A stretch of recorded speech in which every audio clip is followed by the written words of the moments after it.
Hello and welcome to Beyond the Mekong.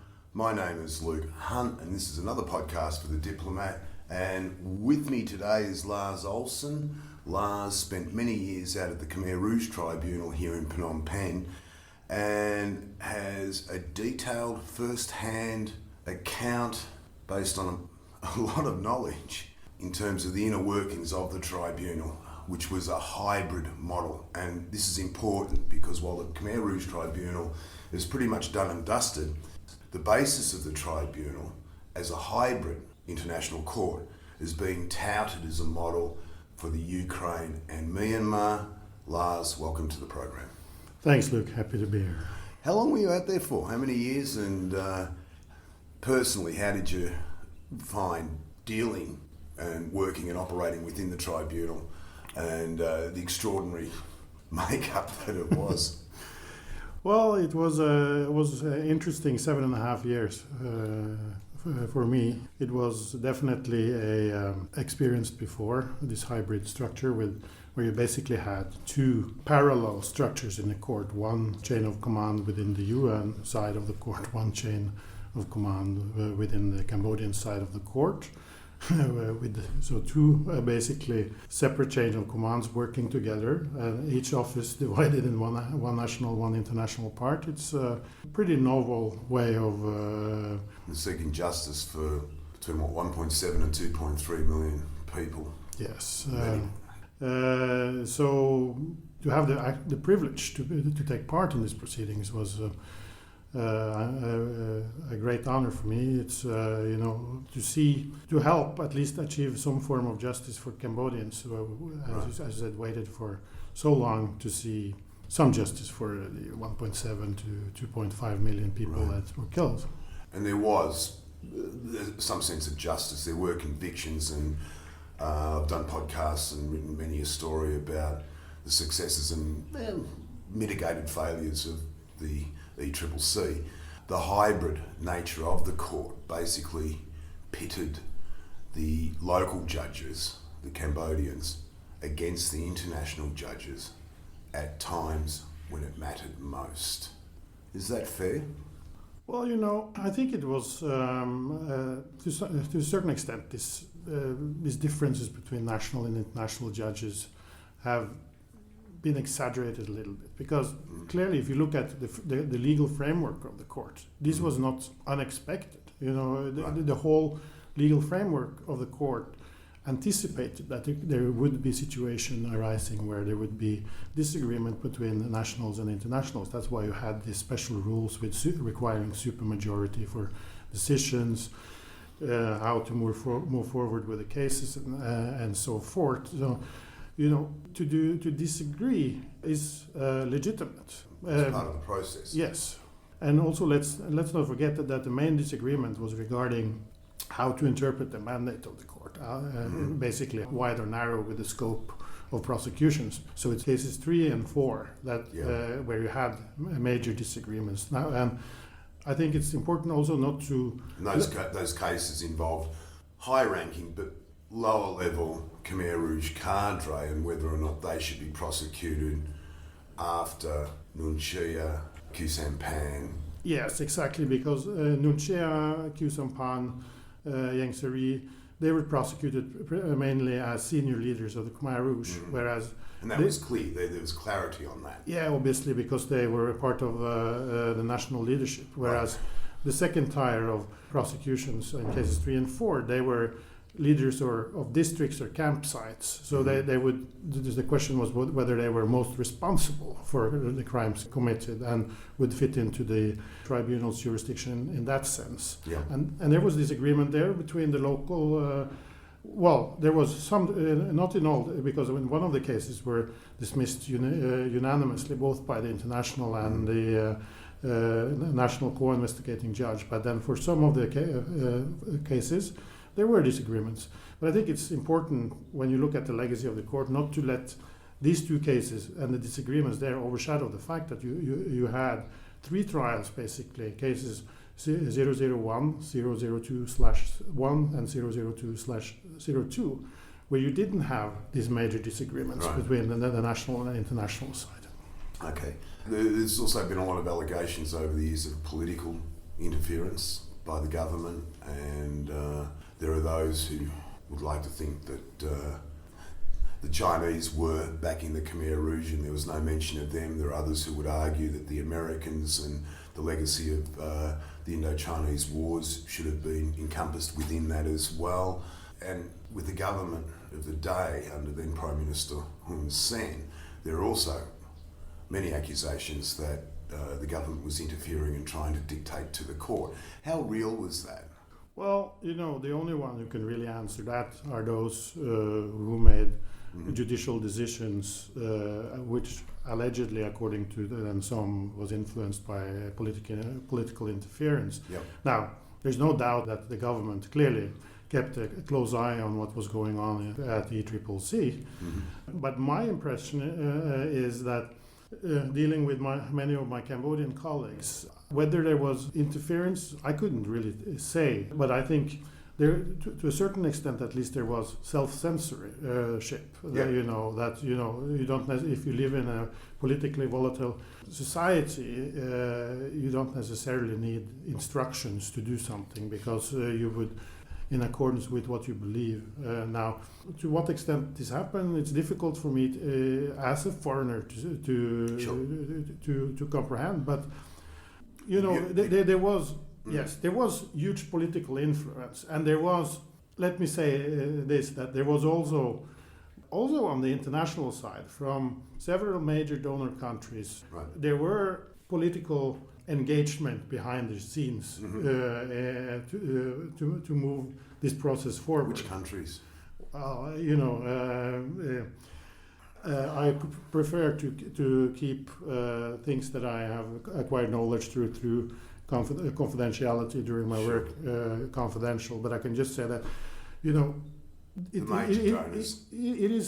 is time because everything which has been criticized about the ECCC and its alleged shortcomings, whether it be political interference, whether it would be stalling, low speed, all this has been attributed to the national side. But I think it is also time that one should take a close look at the international community's participation in the trials. I don't think everything there would be beyond criticism, to put it diplomatically.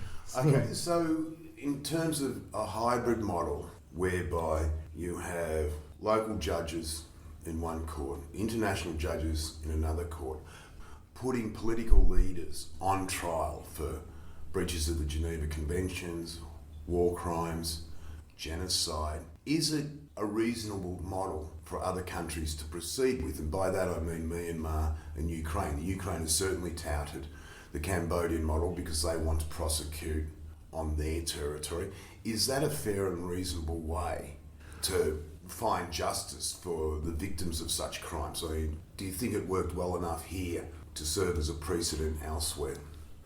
Well, I certainly think cases 1 and 2 was meeting the required international standard. So in that sense, you had a demonstration that the hybrid setup could work in country where crimes were committed without risking, without jeopardizing fair trial rights also for those accused of other crimes. It has to be seen to be fair. Exactly. Now, of course, the challenges with the hybrid model, such as the ECCC was set up, is that how to deal with disagreements between international and national judges if those should occur. Now, I think it's clear in retrospect that when you see how basically cases 3 and 4 ended up, where in the end the Supreme Court chamber just had to cut through and say, listen, right, so this case are hereby closed because we cannot live with the situation that you refuse to make a decision about what is going on here. Right. So just to clarify, case 001, Kang Kwek-yew, also known as Doik, he was the commander of S-21, and after appeals he was sentenced to life in prison for crimes against humanity, breaches of the Geneva Conventions. In case 002, Nun Chia and Q Sampan were also found guilty, and 002/1 they were convicted of genocide. That was the technical definition. Looking back, it was a fairly even process, but I do remember at the time there was a lot of volatility within the court. And I guess the key question is whether or not a country is fit for purpose in terms of finding justice for the atrocious crimes that were committed within that country. And war crimes tribunals going back to World War II have been notorious for this. It's just not it's not just in Cambodia. Well, you see, but there are issues, at least with ensuring fair trials, even from the outset of the first case against the S-21 Commander Doig. And as you saw, it's like during the final judgment in the Supreme Court, they even shortened his prison sentence because of the errors and violations of his rights that had been committed previously by the military court. Now, that wasn't popular in Cambodia. Not at all. But it was a unanimous decision, and there was no dissent from the national judges on this. So it's like, even if you have, there is definitely a valued concern how to ensure fair trials if you hold them in country against previous leaders. That right. We've seen that it could work. In Cambodia, you have a cohesive government, whether it's liked or disliked, and regardless of its reputation. Ukraine, there is a similar case in that you have a government that is in place and it's under attack, and it's already talking about holding Putin responsible for war crimes in Ukraine, where these crimes are still being committed. Is that a viable venue for such a hybrid type tribunal, or should it simply be held in The Hague, potentially under the International Criminal Court, which was kind of what was touted as an alternative for Cambodia 20-25 years ago? Well, it's not an easy yes or no answer to that question. The pros and the cons of a hybrid model, whereas the pros and the cons of a trial being held at the ICC, and whether at all it's possible to hold a trial in the ICC. Now, compared to holding trials, I would make the case that if you look at the Cambodian experience, if you just look at the cost efficiency, it's much more cost efficient to do a hybrid trial than to send the case to Hague. The Khmer Rouge Tribunal, I think in total spent about $400 million. Now that's a lot of money, but ICC, 1 year of operation is 188 million euros. So it's 2 years of operation is in ICC. That's the whole lifetime of the ECCC. Sure. They don't even have trials at the moment, and it's still costing the international taxpayer nearly 200 million euros. So I remember when people were kicking and screaming that initially the Khmer Rouge Tribunal was going to cost 50 million. Yeah. And it was a lot of money in those days, but a bridge over the Mekong costs 250, and they've built about 40 of those bridges. And if you're going to argue that the Khmer Rouge Tribunal is kind of the cost of one bridge, I don't think it's expensive. No, and then secondly, of course, you have impact. Right. It's difficult, as you already mentioned in the introduction, to connect with the people and to have justice seen to be done if the proceedings are held far away from where the crimes were committed, because victims will have less access to the proceedings. It would require a very, very intense outreach program, which the donors usually don't want to pay for, to hold proceedings in The Hague. Whereas if you have hybrid proceedings in the country, it's much, much easier to have an impact on the local society. Because I think that's also one of the good results from the Khmer Rouge Tribunal, that it has had some impact. Now, they are teaching Khmer Rouge history in schools. The young generation and the families are talking about what happened. And if you want to have an impact in the society, it's also easier to achieve that if you have a trial in country, which a hybrid could be. Whereas in The Hague, it's difficult. On the other hand, there's more limited risks of political interference if you have trials at the international level, as in Hague. But seriously,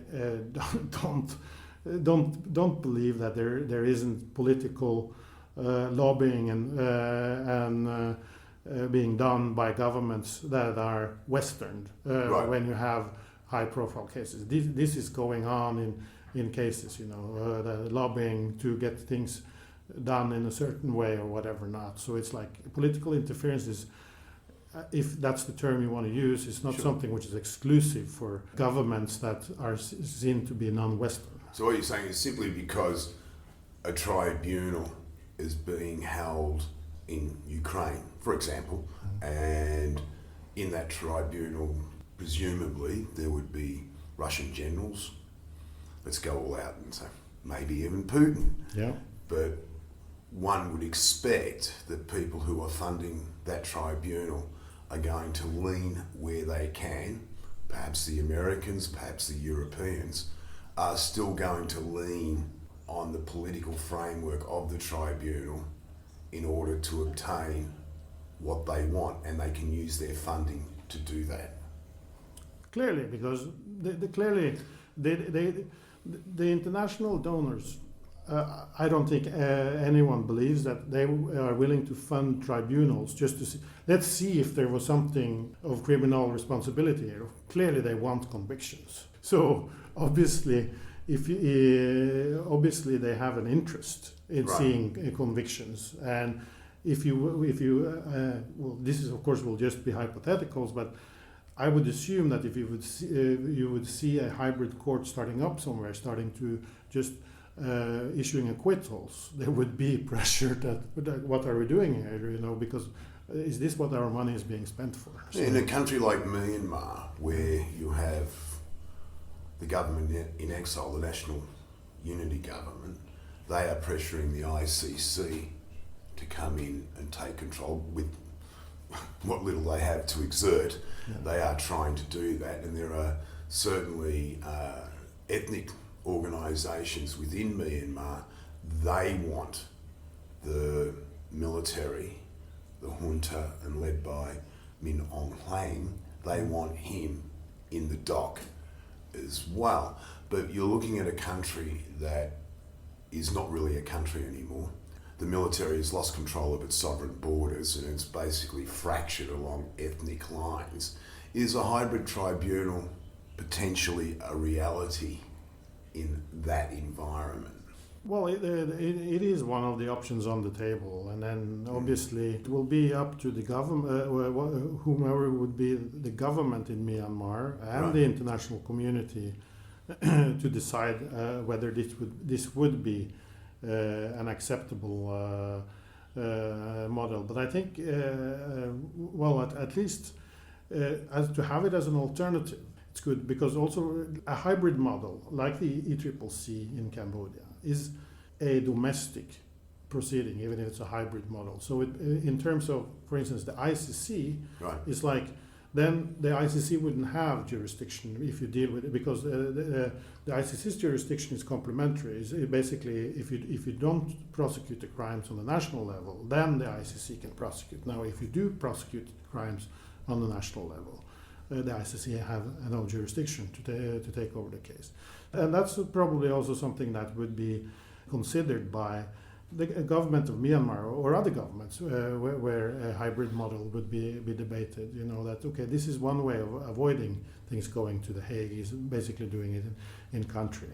I think it's no one can say that whether or not this is the best way at the moment, but it's at least it's on the menu, so you can it's like you can consider this as one option. Mm-hmm. Then you would have to see the lessons learned from the ECCC, because there are clearly ways of improving the way we conducted things here in terms of making a easier legal framework. In Cambodia, this mixture between civil law, Cambodian French civil law, common law, UN law, basically, and in the end, basically allowing the lawyers to cherry pick whatever legal system they would want to get their inspiration from. It's created a lot of uncertainty. So, obviously, you have to see to see what legal system should form the basis for this. Find a way forward, because I'm sure it's possible to do a hybrid tribunal, more efficient than what you did in Cambodia, because we now have experiences on. Well, it was the first, and that needs to be pointed out. It was the first such model for a war crimes tribunal. Just to be difficult, would it be possible to hold a hybrid war crimes tribunal in Israel, given what's happening in Gaza? I notice you're smiling quite reservedly. Yeah, well, I guess this would just be speculation at the moment. Sure, that's all it is. But, at the moment, I don't think there is any indication that the Israeli government would be interested in a hybrid tribunal. And of course, since the nature of the hybrid tribunal is that there is an acceptance on the host country's part. You know, well, that's what I mean. You need a compliant government. Yes, and so if they basically the way they are conducting their war in Gaza at the moment is like there's no indication that they would accept any tribunal.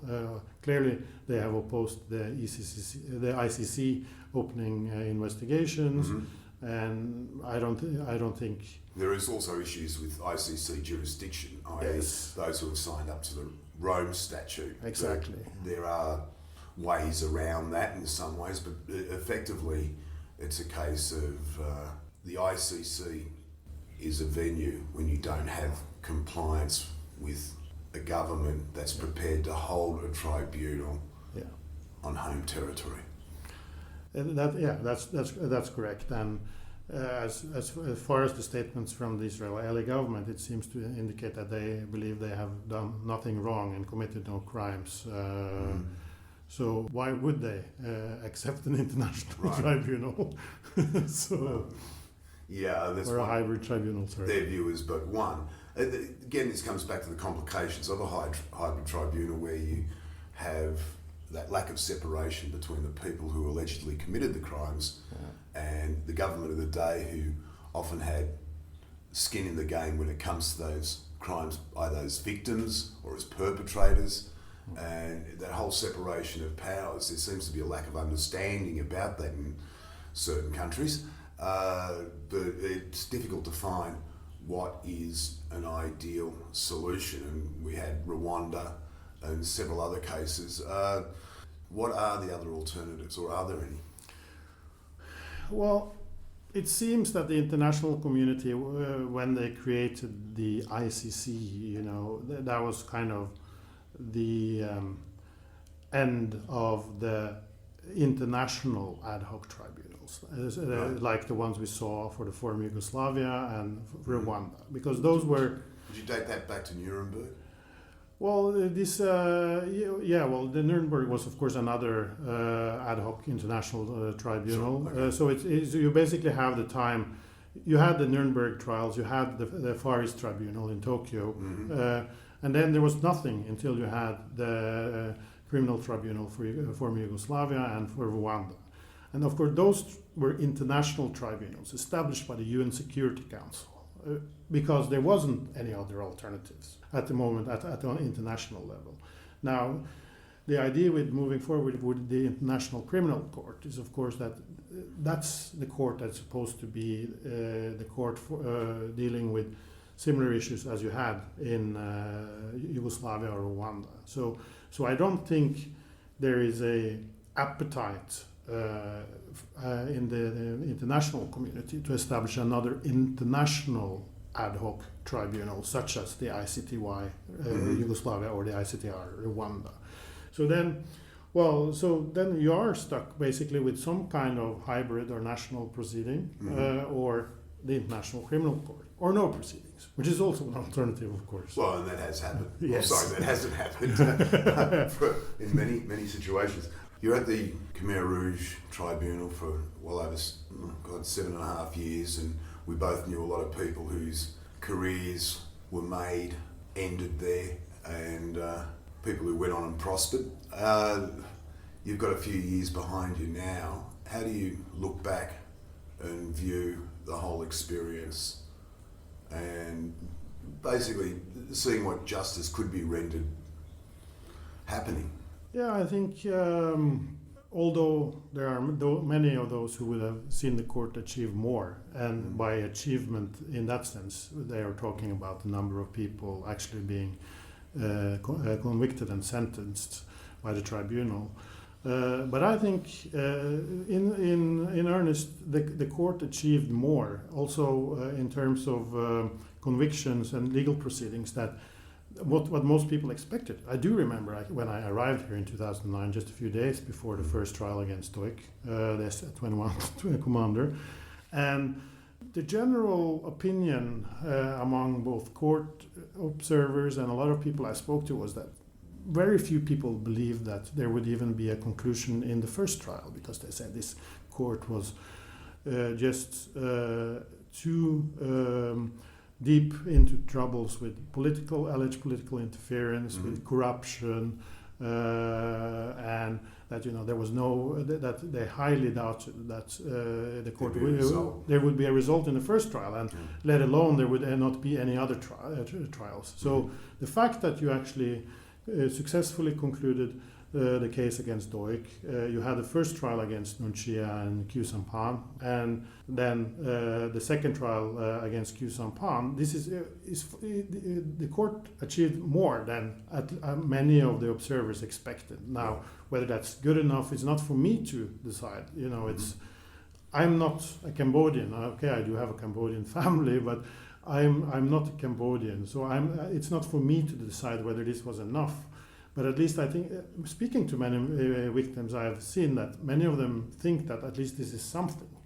And the alternative here is like, it wasn't like there would be 100 and 200 perpetrators convicted. The question is, would it be those who were prosecuted, or would it be 5 more? So, so whether you would judge a court as a failure or a success based on a difference of 5 people, I don't know. And it was interesting last week when I went to the residual mechanism and the public information center they have now. I was really amazed. It's basically what's being established in a post-tribunal Cambodia for legal experts, tourists, all sorts of people, visitors to this country to come along and they can see what happened. Yeah, and not to forget students, young Cambodians. Sure. And it's like last week when I was there, their public library was packed with young Cambodians who wanted to learn more. They came on their own initiative. This was not like when the court was bussing in people. These were just people stopping by to learn more about the court and the Khmer Rouge. So that was I'm very happy to see that. And I think it also needs to be remembered that in the 1990s and early 2000s, we were writing stories that prior to his death, but Pol Pot and senior leaders of the Khmer Rouge continued to live with impunity in Cambodia's far northwest, which was just, they were standard paragraphs inserted in every story that went along. And at the end of the day, Khieu Samphan is the last one alive and still serving his life term, obviously. But the others have since passed away. But Yang Seri, he died behind bars. Ta Mok, the former military commander, he died behind bars. Yang Seri's wife, Yang Terit, well, she was ruled mentally unfit. I don't think anybody would argue with that, those who met her. And it's never going to be a happy story, really, is it? No, it's not. But as you say, at least most of the remaining national leadership, one way or another, kind of met their fate. Indeed, yes. Yeah.